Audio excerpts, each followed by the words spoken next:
What is up, guys? This is episode 7 of the Good Sht Podcast. I'm Oscar Cifuentes. DJ Diaz, Span Sutherland. P90X para as que vas no Hondas. And I'm Noah Griffith. Well, I get the last spot today. That's cool. Yeah. So our beloved George Michael could not join us this evening as he has some other responsibilities to tend to. But you know what? We got enough mind power to go on without him. So the four goats. Four goats. The four goats, bro. 4 goats. But you know who I would consider a GOAT when it comes to professional wrestling? Paul Heyman. Great mind, great mic skills. Unfortunately, it's not been his time this year, you know? Getting released by Creative, getting replaced by Bruce Pritchard, of all people. I'll say this, anybody that releases anybody with a great mindset when it comes to wrestling doesn't know what the hell they're doing, a.k.a. Vincent Kennedy McMahon. And they have no clue. You have someone who is knowing about what the wrestlers are today, pushing stars that are going to be big-time stars in the future. Hello. Release them because you give it to Bruce? Bruce, of all people, who will literally get his chapstick ready at any time. As soon as the announcement, take out a foundation. as soon as the announcement came off that they were getting rid of Heyman as the creative of Raw, you kind of saw that in the direction because don't you remember Bischoff? If I'm not mistaken, after 2 weeks they released him from the SmackDown creative. Oh yeah. Didn't even last a month. Yeah, there was no point. There was a list of superstars that Heyman was going to push, a.k.a. Apollo Crews, who's the United States champion, who was dominant in NXT, came up to the main roster last year and has done nothing. No, what's it, last year or 2 years ago? Aleister Black was probably one of the most phenomenal in-ring superstars that I saw transfer from NXT to the main roster. And what did they do with him last year? They put him straight into the tag team division with a Ricochet because stuffed him in a closet. Well, keep in mind they did stick them together as a tag team in NXT, which they did well as, and they could have been a great tag team on the main roster. But yeah, they split them up, and then they put them in a closet for that's the thing. 4 months. In-ring singles division, they did phenomenal, and Vince probably thought, they were always a tag team in NXT. So that's the kind of mindset he probably had because at this rate, Vince doesn't care about the development team. He only cares about only a couple of superstars, and those couple of superstars are Roman Reigns and Charlotte Flair, who, by the way, is getting a title shot next week on Monday Night Raw for Asuka's title. Out of all women superstars, superstars, how many times is Charlotte going to get a title opportunity just because her dad's Ric Flair? Wait, are you serious? I didn't even. I saw it on the Facebook page. Charlotte Flair is facing Asuka for the Raw Women's Championship next week. Jesus Christ! Well, this will be Charlotte's 13th title reign. LOL, Charlotte wins. Oh my God! We thought Cena was bad. So clearly, we're seeing the effects of the Bruce Pritchard era, and we're not happy about it. Guess who else isn't happy about it? The USA Network. So, according to Meltzer on Wrestling Observer Live, this is a quote for him. I know USA were actually unhappy with the change. Very unhappy, by the way. I don't think they were happy with the ratings. They understood the ratings. I mean, they were told a long time ago that this is a rebuilding period and it was going to take time, and they understood that. But yet, oh boy, they got that the ratings were crap because of what's going on. That's fine. Even though, AEW is kind of thriving on this right now. But, the ratings have been, not even past 2 million? Hasn't been past 2 million because, first off, why would you get rid of somebody in a rebuilding stage? We are in the middle of a pandemic. What is the point of that? Does that make any sense? Any sense? None whatsoever. None whatsoever. So not common sense. Yeah, not common sense. It's not even common sense. The USA Network has every right to be upset because they more than likely was like, Vince, we want to have Paul in charge of Monday nights. Paul or Eric, who knows? But if anybody, they had the chance, and you know what? Vince just blew it away. If you want me to be honest, I honestly think that Vince said he'll have Heyman do Raw for the USA Network because if you're not mistaken, when WWE went full on for SmackDown last year with Fox, USA wasn't happy, so they got NXT, and they have Raw. But still, when you do that just because of money, come on. And you know what's funny? USA Network has every right to be upset. But you know who should be upset more than USA? Fox. Yeah. Mm-hmm. Fox has a bigger platform. Fox has gets more eyes on their programming, and basically, yeah, they're just shitting all over them with these ratings, trying to put on like the only sport, if you can even call it that, that's on television right now. Like, you threw all this money at WWE. SmackDown should be the A show. Why do I feel like it's the C show still? Because it is. Because Vince doesn't care about SmackDown. Raw is his baby. Why is Braun Strowman not Universal Champion, but like, why is he in a program with The Miz and John Morrison? No disrespect to them, but like, come on, that's real. Oh no, you can disrespect them all you want, because they were not to mention they were good. There was They were good back in like. Go ahead. Go. Not to mention there was a 2-on-1 handicap championship match. One was basically a triple threat match. I don't know why we couldn't just call it that. That's what it was. Who thinks that's entertaining? Oh my god. Well, what was that match last year? There was no disqualification. It was like, it was Hell in a Cell. Didn't Seth lose to the disqualification? Well, no, they called it a referee stoppage in a Hell in a Cell match. A Hell in a Cell match. So what's the point of having all these matches with no rules if you're just gonna backlash? Like, come on, man. Like, you were prestige wrestling entertainment. You went from automatic wrestling in WWF and made the transition the late 90s, and you were dominant up until 2010. Ever since 2010, when you went full PG and you were trying to bring on all the kids into this entertainment. Kids and the corporate money. Exactly. But WWE hasn't been a dominant wrestling program, in my opinion, since 2008. And I'll say that with no, you're completely right. Because if you think about it, 2010, they were like slowly starting to fade. And around 2013, let's say, the Bullet Club soars to popularity, even here in the States.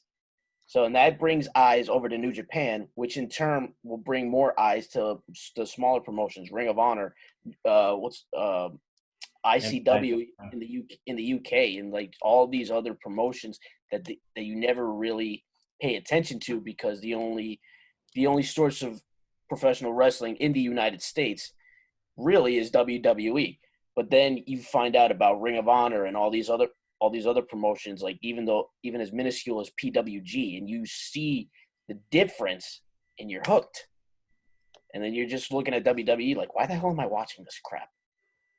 It makes pretty it sad unbearable to watch. It's unbearable to watch. Like, Raw is unbearable to watch. Raw, there's no point in watching Raw. Hell no. No point in watching SmackDown. Honestly, after watching NXT yesterday, there's really no point in watching NXT. Well, speaking of, there's no point.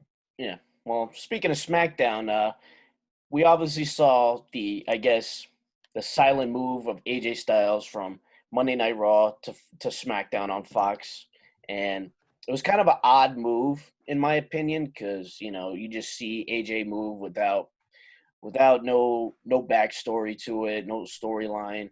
It's just thrown into the IC title tournament. But apparently, for various reports, there were some issues between AJ Styles and Paul Heyman right up to when Heyman got released. So there were rumors saying that, yeah, AJ's move to SmackDown was because of Heyman, and he went on Corey Graves' podcast after the belt and basically flat out said he didn't like it on Raw after Gallows and Anderson were released. And he blamed Paul Heyman for that because, he thought that he believed that he could have fought harder to keep them. And in the long run, Vince has the final word. So I don't know why AJ's mad at Paul Heyman for that. As much as Heyman can fight for those two, especially with the trio they have, Vince doesn't care. Vince, with all the lawsuits and all the losses with XFL, right now he's thinking about saving his money. He's not thinking about keeping a trio of great superstars together, because Vince doesn't know what a great superstar is anymore. No. Not to mention, he only used one of those 3 great superstars. He fired the 2 he didn't use. And plus, did he even? Can we even say that he really used Gallows and Anderson? I mean, yeah, they're former Raw Tag Team Champions, but did their reign even mean anything? Did their time on Raw even mean anything? It You did said it for a lot of people. As much as I love tag teams, what does a tag team championship mean to WWE? We learned it from the Revival. We learned it from the Usos. Even the New Day, one of the most successful tag teams ever. Let me know when you ever in WrestleMania, whether there's a pandemic or in the Performance Center. Let me know whenever you have a triple threat tag team match with only one superstar from each team. Let me know when that actually happens. Let me Yeah, that was probably the stupidest idea. The stupidest idea they ever came up with. What does Vince know about a tag team division? There is no tag team division in What's a WWE. tag team anymore? What's a tag team? You have the Viking Raiders, who have been War Machine, who have been turned into a joke. You have the New Day, who lost to Shinsuke and Cesaro, which I don't even know how that's still a team. That doesn't even make sense to me. And I don't know why Cesaro's even still in the tag team division to begin with. You're in the middle of a pandemic. If ratings are low and you know you have talent, which you have talent, push them. Shinsuke should be in the singles division right now. Oh, yeah. Cesaro should be in the singles division. There should be a tag team division, a legit tag team division, but you don't have the resources for that, and you fired the majority of the tag teams that you had. You fired Zach and Kurt. You fired Gallows and Anderson. And let's be realistic, Vince was going to fire them anyway. Oh, yeah. There was a report I saw from somewhere, I think it was Cage Side or Wrestle Votes. Yeah. Saying that he was going to make cuts before WrestleMania. He had cuts. He knew who was going to cut before WrestleMania. So they were probably more than likely on that list. So AJ, if you're going to be mad at Vincent Kennedy McMahon. Paul Heyman has nothing to do with it. Because if anything, yeah. Paul was eventually what we all said. He was Vince's scapegoat when it all went to shit. It's like it's plain and simple. Plain and simple fact. You know what's funny? He picked the 2 most guys who he quote unquote hated the most and ran different promotions to come and be the executive directors.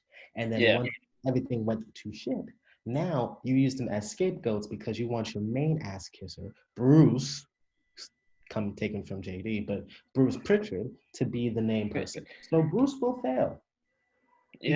Because you can't, if you look at SmackDown and what he's written so far, it's hot garbage. So Raw's going to be the same thing. And he's writing 2 shows in the process. That's even worse. Because that means you have to write a show on Saturday, Sunday to be ripped up on Monday, to then write a show for Friday that's going to be ripped up the day of Friday to then have to be rewritten. Well, keep in mind, with Bruce kissing Vince's ass 24/7, there may not be as many torn scripts. They're just going to be even hotter garbage than it is right now. Yeah, and that's going to make the ratings go down even worse. And then what's going to happen after that? And the what's it called? I believe the Q2 earnings call is coming up soon. So I don't know what Vince is. Well, Vince saved his ass right now with firing Paul Heyman. But once Q3 comes around and the ratings are even further down than before, and Bruce kisses his ass, so he can't really blame Bruce. What's he gonna do then? He can't do anything. If you fire Bruce, okay, cool. Who are you gonna bring in? You gonna run it yourself? Because you've been running it yourself for the past who knows how long. You just use people as a face holder, or just a name to a face, or whatever, the screen to whatever the hell you want to call it. Paul didn't run Raw. Paul just gave ideas, but Paul had right ideas. He threw his 2 cents in, which Vince eventually threw away. So he was like, go ahead. No. He went in his left and went in his right. Basically, he didn't care. The same thing with Eric Bischoff. Eric Bischoff, name, face value, same thing. He got fired after 2 weeks. Didn't even get an opportunity to do so. But come on, man. This is all Vince. At the end of the day, there's only so many people that you can put in front of you before the blame comes to yourself. Yeah. And when it comes to what are you going to do? Because your fans have been wanting you to either 1, retire, or 2, God forbid, drop dead. If one of those 2 don't happen, what this company is going to have down the drain, amid a pandemic or not. Yeah, going off of what Noah was saying earlier, if the same creative team is struggling to write one show, what makes you think they're going to be any better writing two shows in one week? Hold on. And what's more astonishing is that you merged the Raw and SmackDown teams to one. So whoever's on Raw doesn't know what's being written or how it's written on SmackDown or where the story is going. I mean, they might. Who knows? It's literally eight different divisions. Just like the women's division gets relegated to nothing. The tag division is hot garbage. Honestly, the men's single division is hot garbage. So what are you gonna? Don't forget, Ali just got transferred to Raw secretly. Oh, and yeah, they just flew him under the radar. Didn't they have that storyline he was going to be the hacker between the whole Sonya Deville thing? And now what are they going to do? Give it to Chad Gable? There's no way you give that should also be pushed. That light they basically showed with the hacker's secret voice, that's Ali's symbol. So you sending him to Raw, what good does that for you? Like, there were reports saying that it was either one of three guys. It was either going to be Chad Gable, Mustafa Ali, or Xavier Woods. So and Chad Gable's already been on TV a couple times, so he's already out. They're moving Ali to Raw, so that only leaves one. So we could be seeing an Xavier Woods heel turn when he comes back. But that doesn't make sense. Why would you break off Xavier Woods from the New Day? I mean, where's creative logic on any of this? A 5-year-old could write a show better than this in its sleep, man. But no, don't forget, last year they kept talking about the New Day breaking up. For what? They're your best tag team. I know you. They've been saying that for a while. But they're your best tag team in the whole tag team division, and you want them to be the best tag team in your company because you give them so many reigns. So make them a legit thing. Turn them heel. Hell, do something. Don't break. They even got them more over when they turned heel. What was it, back in 2015, 16? Yeah, they were over. Hey, no, quick question. What did you say exactly before we were talking about tag teams? The tag team division is complete shit. And what'd you say about Vincent Kennedy McMahon when it comes to tag teams? Damn, I kind of forgot now. Wait, you trying to pop quiz him on his memory? You said that Vincent Kennedy McMahon doesn't know what a good tag team is. He has a perfect product right in front of him. He would roll with it for 1 year, couple years, but then he breaks it off. Simple. Honestly, what was the point of bringing Christian back in an unsanctioned match to get a low blow by Ric Flair and then a putt to a head? What was the point of that? So you can say, oh, great rumor. If you want the realistic option about, actually the realistic truth about why Raw has sometimes in the million views, is because some people watch for an hour, fall asleep, and let the last 2 hours run while their TV is on. Probably. That is the real reason. It's sad to see how this is going to affect the future of both brands. But, Heyman has been silent based on a lot of reports that have been scouring the internet. He hasn't responded to anybody who's reached out. And we're already seeing the effects of Heyman's release. The U.S. title, for one, was on the kickoff show rather than the main card. What does that say? What does that say about the U.S. title? How much for pushing Apollo Crews? And guess what? Who wasn't on Raw this week? Aleister Black. Yeah. Bianca Belair. Again. And I saw this YouTube video where they showed Evolution. It was a watch show, and Bianca Belair was on it. And somebody asked her about what she wants to do in her career on the main roster, and she was pretty much saying, be given the opportunity to show what she can do. She didn't say that word for word, but that's pretty much what she said in a nutshell. That's all she wants. That's really all she wants. We don't need to start putting on APB for Bianca Belair. And what did they do with the WWE Championship? What are they doing with Drew's reign? Didn't they put him in a tag team match? And if he loses, the match, he loses his title? R-Truth. I love R-Truth. Don't get me wrong. I mean, look, Truth is a very underrated talent. It's funny as hell.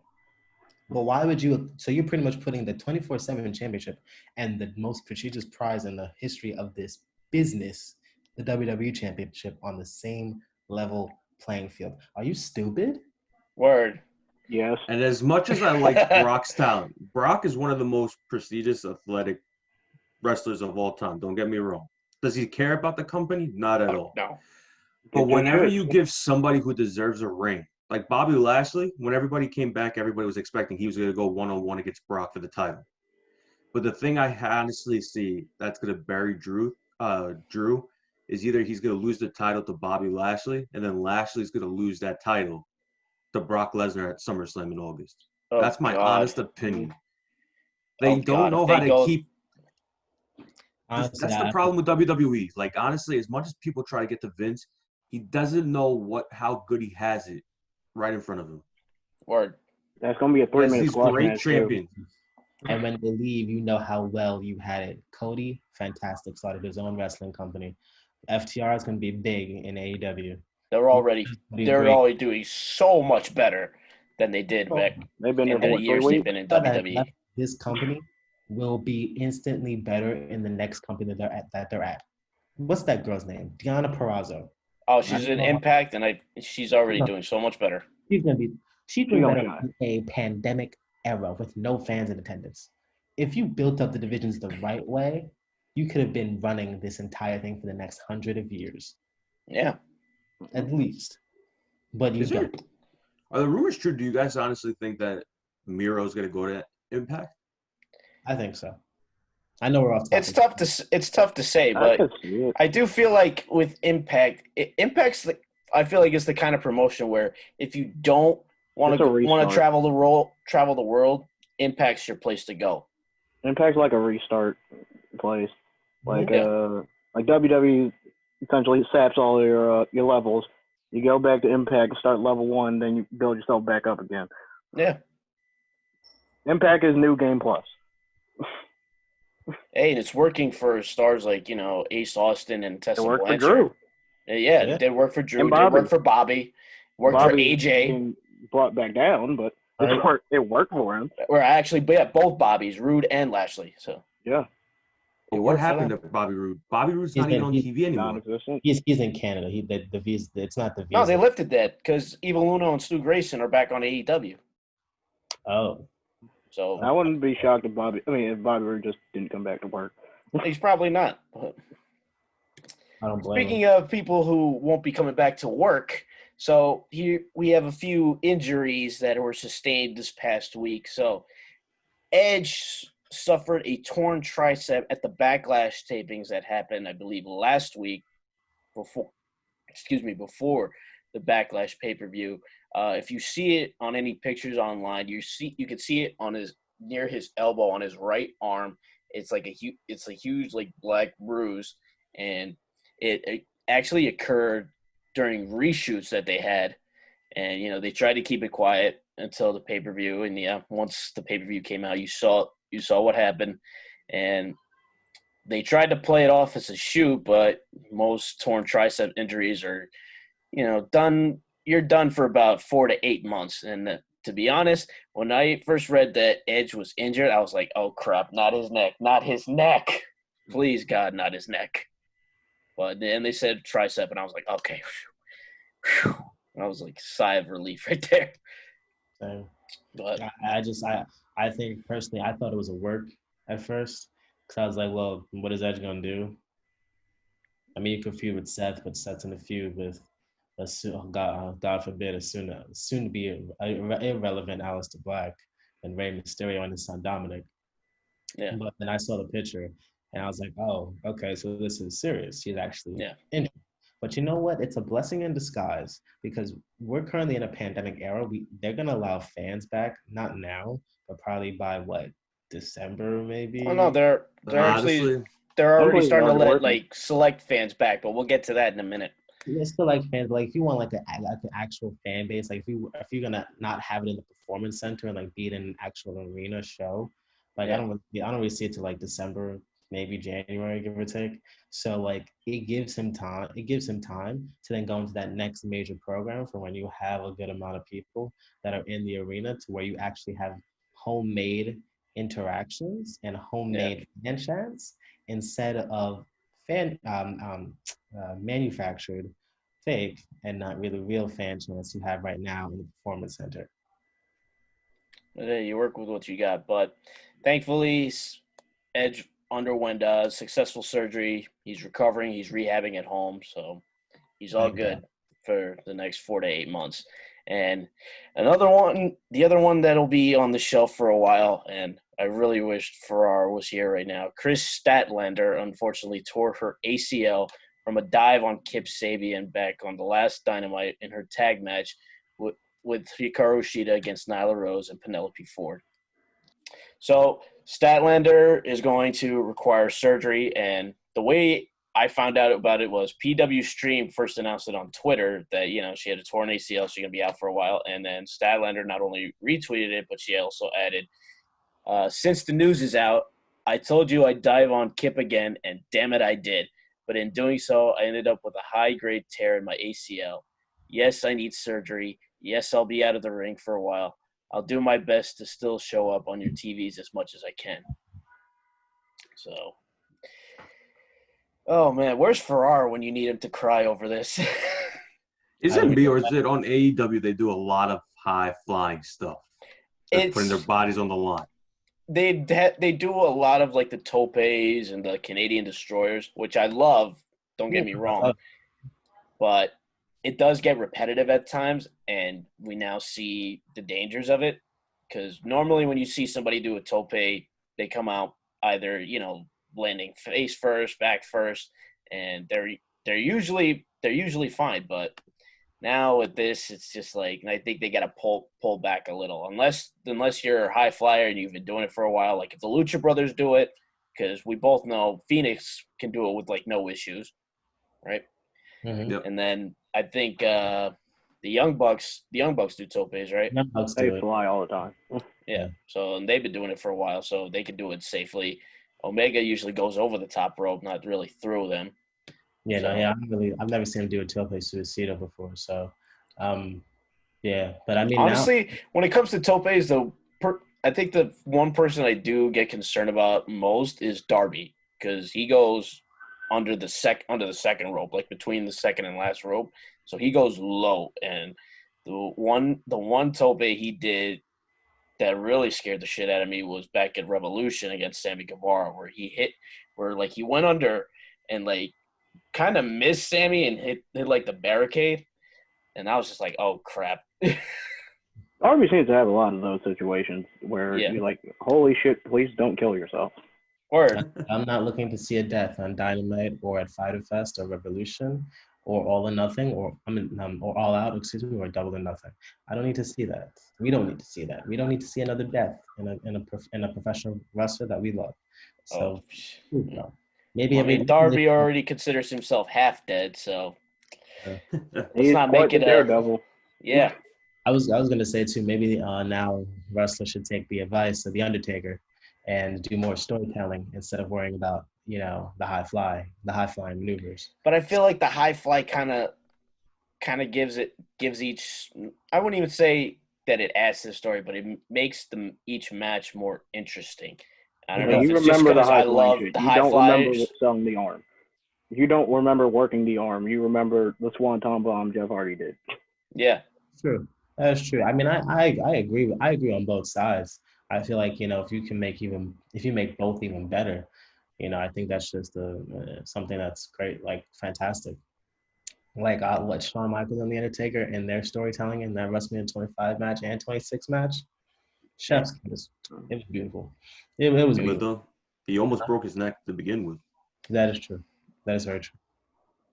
He was like literally a centimeter away from breaking his neck. Yeah. Well, they both made it out okay, and we here at the Good Sht Podcast, we wish a safe and speedy recovery to both Edge and Chris Statlander, and we hope to see you guys back in the ring as soon as possible. Now for some interesting news. So we are all in a pandemic, and we're slowly but surely starting to go back to normal life, and things have not been going well for WWE. Again. Because now – what were you saying? I was going to say, when has it ever for the past 10 years? But go ahead, continue. I digress. Well, with the risk of bringing crowds in comes the risk of, talent testing positive for COVID-19, and unfortunately, WWE has officially had their second positive test, with the first being back in April, and it's they called it one of their developmental talents that was last seen on June 9th during their June 9th tapings, and the results didn't come back until this past Monday on the 15th. And once the news broke, all talent, production crew, and employees have been tested, and they stopped production until all was said and done. And Alvarez had reported that what was kind of fucked up was that the roster didn't find out about the possible outbreak until the rest of us did on social media. Oh, at least the last time it happened, they knew about 5 days before it broke social media and the internet. So they stopped tapings completely. Although now that the tests have stopped, they resumed tapings back on Wednesday. And this joke. I mean, wouldn't be the safe thing to do is wait to do production until everybody's tests come back? Like, honestly, it would be. We've gone over this. They're not the smartest people. It would be, but I don't know why. I guess some people got their results back. Some haven't, but I guess they did the tests and now they just went back to tapings, assuming all was good, because they started inviting select fans to tapings, mostly friends and family. And Brian Alvarez even said on Wrestling Observer Radio that even he got an invite from a friend in WWE. And everybody who went there had to sign waivers to get into the PC, basically making sure WWE wasn't liable if they caught the virus. So let me get this straight. First off, you didn't even give any of these people a mask. Did you test them? Did you get their temperature checks? Did you do anything of that nature? Did you test anybody besides the select fans, and the developmental talent, because you're bringing in new people? Was that ever a thought in anybody's mind? We're in the middle of a pandemic. Everybody's safe. You can get, God forbid, people can get coronavirus by just breathing, apparently now. So why would you not test these people and then give these people masks in the middle of a pandemic? They're selling masks. There shouldn't be an issue. Speaking of masks, you're going to love this. Oh, boy. So, Kevin Dunn allegedly had said if they're wearing masks, then they're not real fans, basically banning masks from tapings. And basically told them, if you're going to wear a mask, don't even bother coming. We're selling masks on WWE Shop, though. Yes, the irony of this all. Let me get this straight. You ban masks because they're not real fans, but the safety of these fans you don't really care about. I'm confused. I'm at a loss of. I know I shouldn't be laughing, but I can't. I'm like, I don't know if it's just the reactions of you guys, because I know when I started reading this, I was like, "Are you fucking serious? This company's a really joke. Fucking serious right now." I hope I hope that somebody, CDC, somebody comes down on them heavy, because there is no way that you're going to put innocent people's lives at danger and the lives of your independent wrestlers or your wrestlers in general, whom you make money off of with their merchandise sales, and you make off of their television appearances and appearances in other places in general. You think anybody would care about WWE if they didn't have their wrestlers? God forbid if Charlotte Flair COVID. Boy. Charlotte Flair catches it, the world's gonna fucking end. WWE's canceled. God forbid. If your top stars got COVID, what would happen? Because now you expose now that person's exposed to whoever was at that June 9th taping. And now they probably have to go into quarantine as well. And if I'm not mistaken, isn't Roman Reigns one of the top stars in WWE? And he hasn't been on TV because of the COVID. And isn't it true that WWE got pissed off that he wasn't showing up for that exact reason, and they tried pushing him off the TV storyline? They basically tried to erase his existence. Yeah, and Sami Zayn as well. But I just want to take a quick second to kind of compare the precautions between AEW and WWE. So this has been, confirmed by Tony Schiavone on Dynamite saying that, AEW has tested their staff and the talent multiple times while they were, at Daly's place filming for Dynamite, whereas WWE had only taken temperatures and given the talent and fans questionnaires about whether they've been feeling symptoms or not. So which one seems more effective here? That's a written test, not a medical test. People could lie on the questionnaires all the time. What is that supposed to do? Is that going to make you feel any better? Is that going to give you any insight on what you want? Just test the people. Are you fucking stupid? You're a billion-dollar company. You can afford it. You can afford to test people. You are the biggest wrestling company in the world, and you're telling me that you're giving questionnaires and not testing these people, but you have Tony Khan, Cody Rhodes, Young Bucks, Omega, Hangman Page, all of the elite in AEW, and all these other wrestlers in AEW testing their superstars and testing themselves in the process because of the safety of these people. And you're telling me that they are doing that? They're not even as close to being as rich as Vincent Kennedy McMahon and the whole World Wrestling Entertainment. Well, I mean, not to contradict you there, but Tony Khan is actually richer than Vince McMahon. But he is. Oh, I'm sorry. Well, look, the company isn't. A man who is richer is doing that than someone else who is not that rich. That shows you who cares and who doesn't care. And quite honestly, if I was a WWE superstar, I would wait. I can't wait until my contract is up to get up and out. I can't wait because this company doesn't care about my health. It doesn't care about my safety. I'm damn sure not going to get pushed if I'm not blonde or if I'm not 6'3" at least. So what is the point? Vince's going to find a way to franchise tag you, so you're going to be stuck there for 2 years.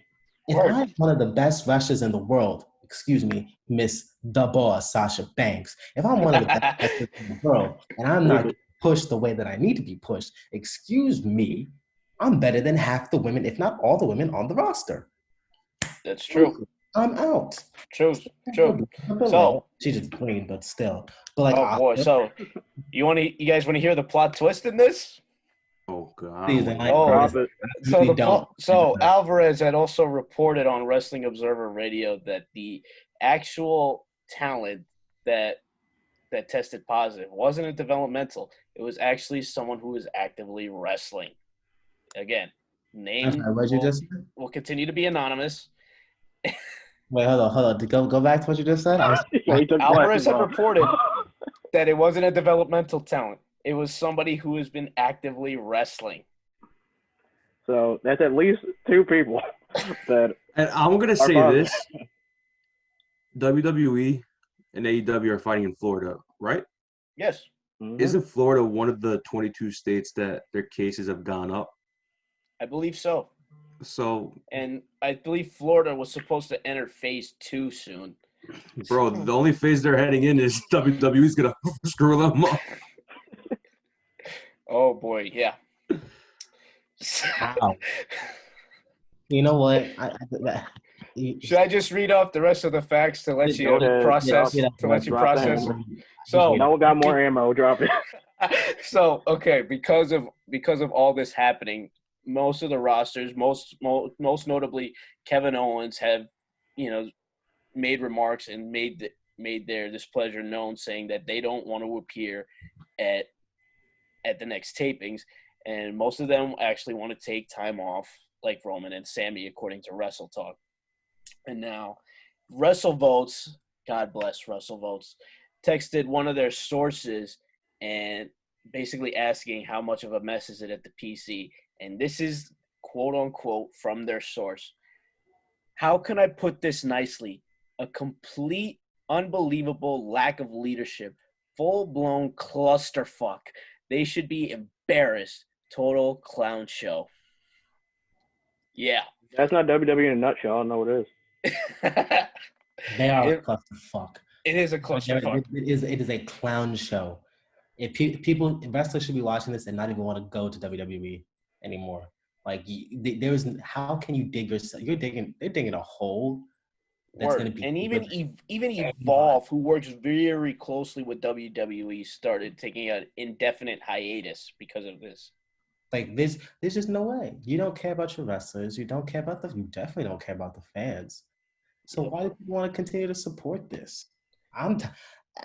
I'm starting to be tired of supporting this. And quite honest with you, if it's not Sasha Banks, if it ain't AJ Styles, Daniel Bryan, Kevin Owens, Sami Zayn, Aleister Black to a certain extent, Adam Cole, Johnny Gargano, Tommaso Ciampa, Finn Balor, Keith Lee, and some other wrestlers.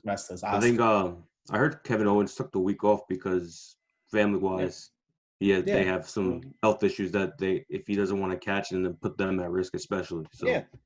No, like, but think of it like this. Even Daniel Bryan, he's got a baby girl. He's got a at second home. kid coming on the way. Yeah, and he's got a second kid coming.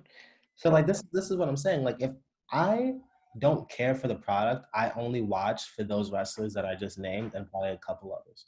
That's it. I don't care for the product. I can't. I don't blame you. To support them. Oh, and Bex too. Excuse me. But like and Bailey and someone of Charlotte. But that's. All right, you just add names to the list at this point. Pretty much. What I'm trying to say is I only like watch to support them because I got invested in their stories when they started NXT. Yeah. And we've been with them for the beginning. So for me, I'm like, oh wow, like they're here, like they're doing their thing. May not be how much that they should be. They should be doing much more, but still I'm gonna support them. That's the only reason why. Other than that, absolutely. I don't care for Raw. I don't care for SmackDown. I don't care for 65% of the wrestlers you have in this brand that are just hot garbage that you're pushing. And honestly, Strowman, I'm starting to think Braun is just overrated. And he's getting there. He's just getting there. I'm sorry, I'm just tired. But like I don't want to continue to watch a company that like this title reign he had. It should have happened 2 years ago. Yeah. Remember when they gave him Money in the Bank? Remember when he won the greatest Royal Rumble? Remember all that hype that built up to him? And who did he lose to? Rock. Instead of putting a guy with one of the biggest guys in your company, like I'm not talking big, but I'm just talking about his size, he would have been a great champion 2 years ago. Now you just gave it to him because Roman is not with the company. Roman was going to be the next Universal Champion. He was going to be the next Universal Champion. So they gave to Braun with no momentum when they didn't give it to him when he had actual momentum. Yeah. That's the problem with the company. It is what it is. But to end on the high note on this, there's Mojo Rawley posted a video of himself getting tested, and MVP also posted a video of himself, posting his results. Thankfully, MVP came back negative. Every wrestler in this company should get tested regardless if they don't. Oh, they have no worries. They have to get tested. I'm so sorry. The test is free, so whether you're a wrestler or not, you should just still go get tested. It's better to be safe than sorry, especially for everybody. Well, let's hope they're all safe, they're all healthy, and let's hope they make smarter decisions. Especially Noah's wife down there. Yeah. Oh boy, we didn't. I have multiple wives apparently in this damn company. So. All right, so who's ready? Who's ready for another clusterfuck from WWE? I mean, we gonna consistently get clusterfucks from WWE. Let's just keep it coming. Be constant. All right, so here's round 2 of this. So, a Twitter page known as WrestleNomics released documents for an amended class action lawsuit filed against WWE on the 8th of this month by and this is a long-ass name, Firefighters Pension System of the City of Kansas City, Missouri Trust, claiming that WWE misrepresented their dealings with Saudi Arabia. What a shocker. So the details of these documents have described that WWE failed to disclose the early termination of their deal with Orbit's Showtime network in Saudi Arabia as OSN began to struggle financially and intended to close its sports content and coverage by early 2019, and they came to terms with WWE. Now, WWE tried to find a new MENA partner. MENA is an acronym for Middle East, North Africa, that whole region over in the Middle East, to stay within the Kingdom of Saudi Arabia and keep their deals going. So they tried to negotiate a deal with NBC, the Middle East Broadcast Center. And so an employee at NBC who is classified in this lawsuit is identified as CW1 stated that WWE had wildly unreasonable expectations of the revenue it expected from potential broadcast partner. And they also claimed that WWE proposed an $80 million annual licensing fee for its projection of over 100 million over-the-top subscribers, which they based on the large number of OSN subscribers they had who watched WWE. Now, NBC themselves reportedly only projected 6.5 million subscribers at most, based on their own research and analysis. And the unidentified employee, CW1, said that WWE rejected this low subscriber figure.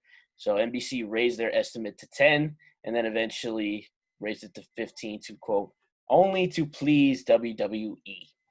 And so then WWE dropped the asking price for their licensing fee to $50 million. However, NBC felt it could not go above roughly 15.5 million, and that's where negotiations ended there. So that's just the business side of things. Now, a former wrestler who is now identified as CW2, who was with the company for, I believe they said 2008 to April 2020. So they were around until the time of like Black Wednesday.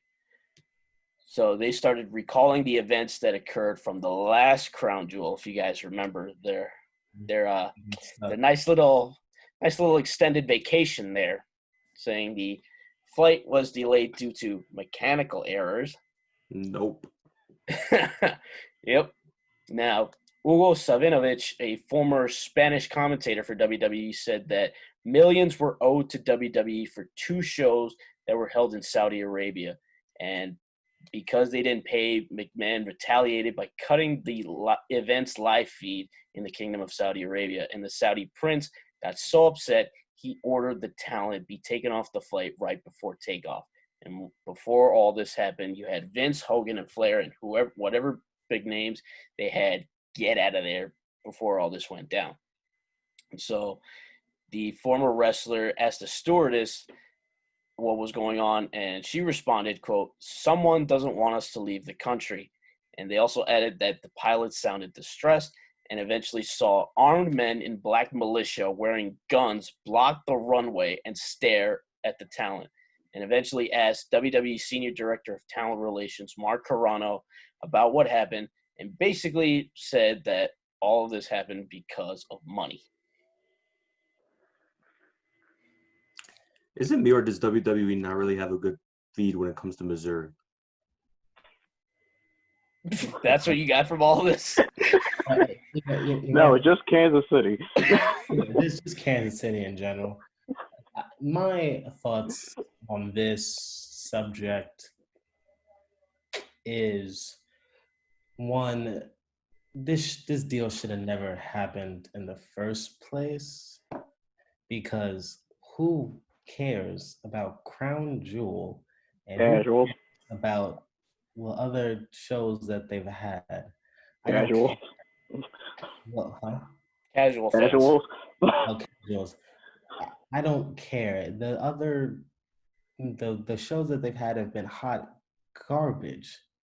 Who cares? Now, don't get me wrong. I understand with the whole thing going on over there in terms of having women being able to wrestle over there, having the opportunity to, do something so much more bigger, and having that representation for girls all around the world, or especially in the region of Saudi Arabia.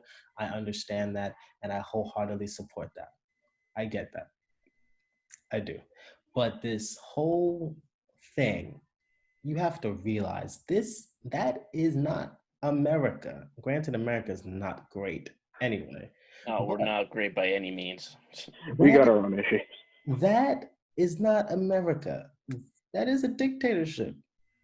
If they don't get their way, this isn't any movie this isn't any movie that if you see that's international. If people don't get their way, they're going to retaliate, especially if you have the sole power to do anything in the world, or not anything in the world, anything in that country that you own. Yeah. So my thing is, you made your bed with evil. Now you have to lie in it. And my question is, who is the evil in this one? Honestly, both, but it's like honestly, a the lesser. evil's between McMahon and the person he made the deal with. You're right. If you're filling out all this paperwork and you get all this stuff settled down, first of all, I'm going back to what Noah said. Who in the right mind is going to watch a WWE pay-per-view at 12 o'clock in the afternoon? We're Honestly. in school or we're working. Exactly. Yeah, it's in the middle of the week, too. And, not even on a weekend. And it's not even new superstars fighting. It was all these WWE legends who were putting their bodies on the line for what? Money? Tens of millions of dollars? And imagine how you would be in that situation if your boss and all the top superstars that he loves are already out of the country and you're forcefully staying in a country because he didn't pay up or get his money. It's literally one of those cases where it's just like, fuck you, pay me, or it's like, or I'm not giving you what you want. It's like a lot of those wrestlers that got kept back all had their thing with Vince McMahon. A lot of those superstars are either with the company still or still showing a lot of pity and disgrace towards McMahon. It's sad. Like, honestly, I would have got up and left that company if that's what they did to me. Leave me in another country that's basically how Oscar phrased it as dictatorship, and just let me there because of money. Basically left them in a hostage situation. Yeah, not only that, they got held up by the military staring at them with guns at them. And they're not afraid to shoot them. Word. Can you imagine them like standing there for hours on end with like guns almost being pointed at you? And imagine you're in the window seat. Granted, that's a little hypothetical, but like being in the window seat, I'd be scared shitless. You shitting my pants left and right. And they just take an order. So if they shoot you, they ain't gonna feel bad, and they're not gonna face any repercussions because the higher ups told them to. Like you put people's lives on the line, and you put people's families on the line. Word, like you didn't think about the repercussions of the families of Luke Harper, of whoever. Well, Luke Harper is the first person that came to mind. Luke Harper, AJ Styles, Gallows and Anderson, all that stuff. You didn't think about their families. Yeah. You didn't think a lot of these wrestlers have kids. A lot of these wrestlers also are married, and their spouses aren't in the company or not in the business. So you put not only their lives on the line, you put the hesitation and the worry for hundreds, if not thousands of people extra because of money, because of a paycheck. Yeah. You shouldn't have made that deal in the first place, but you made it because of money, and now money is the reason why you're crumbling. Yeah. And not only that, all of the Saudi Arabia shows, not only are they poorly scheduled and timed, but they also interfere with usually Survivor Series, because Survivor Series is 3 weeks later, but all of the build goes into the Saudi Arabia shows. Yeah. And Survivor Series, which is supposed to be one of your big 4, or now 5, I guess, consider Money in the Bank, pay-per-views, and it gets put in the back burner. And then you're billed for 3 weeks because it's not enough. Sucks for Survivor Series. So it doesn't really exist anymore. Survivor Series become a sleeve show pay-per-view. There's a lack of care. There's a lack of decency. There's a lack of integrity. There's a lack of respect. And there's a lack of general love for the wrestlers that you have. It's simple as that. And if you want to work for a company that you love to work for, as Matt Hardy stated, he loves AEW because of the people there and the environment that he's in. If you want to be a part of a place that loves you back, then pick a different company than this one. Because if not, you'll be currently, as stated, Jeff Hardy in a storyline that shouldn't really be a storyline because of his off the life issues. Off the wrestling. Again, if they really want to hang his dirty laundry out there, they'd make references to Victory Road back in 2011. They can't do that. They're not going to mention TNA. Oh, no. So did you guys I said references, just not say flat out. Fox didn't like that whole thing with the urine sample. They didn't like that whole stupid as hell. Who would? Besides Vince. That's a storyline from 2006 with Shawn Michaels and his quote unquote retirement. We are in 2020. It doesn't work anymore. The same exact lines. The same lines, the same everything. And it wasn't realistic. The jar was the whole the whole ass mason jar full of apple juice. No one pisses out that much in any time. Word, no. And it was brown as fuck. That man ain't been hydrated in months. Word. Like that. Like there's no consistency and there's no logic. There's no logic. It's this man. Look, I'm sorry. Go ahead. Go to the next. Okay, so to end off on this one, so classic WWE, they're denying all claims, and this is a statement from one of the lawyers for WWE, Jerry McDevitt. After the court appointed a third law firm to be lead counsel, WWE provided all three law firms with specific detailed facts from the persons with actual knowledge, of the situation, including the phony allegation about the plane. The first two law firms then dropped their lawsuits to avoid sanctioned motions, but the third firm chose to ignore the specific facts they had been provided and instead cited an unnamed disgruntled former wrestler with no knowledge of the facts. WWE is preparing its response to the lawsuit and will be moving to have it dismissed. So basically, they're going to lie their asses out, probably bribe a few people, and get it done. So business as usual. Yeah. Oh, so like what they did with Jimmy Snuka. Oops, I broke the fourth wall, as CM Punk said. That was on the game today, though.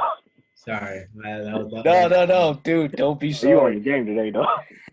Like honestly, I like Noah with a bad view instead of a good view. Like honestly, him just lying up against the wall. We need Tweener Noah more often. We don't need Philly Noah. We need Queens Noah. Hey, he's been on a roll tonight, especially with the amount of clusterfucks this company is letting happen. I just personally feel like this whole company should just burn. I'm at that point. It should just burn. Just let it fall. Get certain people out of the company first, then let it burn. Oh boy. Absolutely. But I'm just saying, just let it burn. Like just that's arson. Even the person beeping the horn outside agrees. Oh yeah. It's New York for you. Honestly, burn the company down. Burn it. Yo, Seth, come back. Face Seth, come back, dog. Yo. That actually worked. I didn't even think about the horn. I'm so used to the horn. I was like, yeah, okay. Actually, perfectly. Face Seth Rollins about to come back and burn it down. Oh yeah, boy. But Seth should burn it down. And honestly, if I don't know if we're recording this part, but if I was Bex, I wouldn't come back to this. I'm about to have a child. Nah, I'm good. Depends on what status is in a year. I still wouldn't come back. I wouldn't trust this place in a year. I obviously do not care about the welfare, the well-being of you. That hard, man. Yo, they with you. They're just like, screw this. My window's closed too. Oh wow. Well, let's hope things improve. Highly doubt they will, but we'll see where it goes. But we're gonna end these clusterfucks on this. WWE is in a shitstorm, and there's nothing we can do, but only they can work their own shit out. Thank you guys so much for listening to the podcast. Subscribe to the channel, like us on Instagram, and wherever you can find us. Until next week, I'm Oscar Cifuentes. DJ DSP Sutherland. P90X para que Vasquez no fondos, boy. Wow, that's a tough follow. And I'm no And we want to thank you guys again. This has been episode 7 of the Good Sht Podcast. We will see you guys next week. Remember, kids, the word of the day, clusterfuck. Have a good evening, yo. See ya.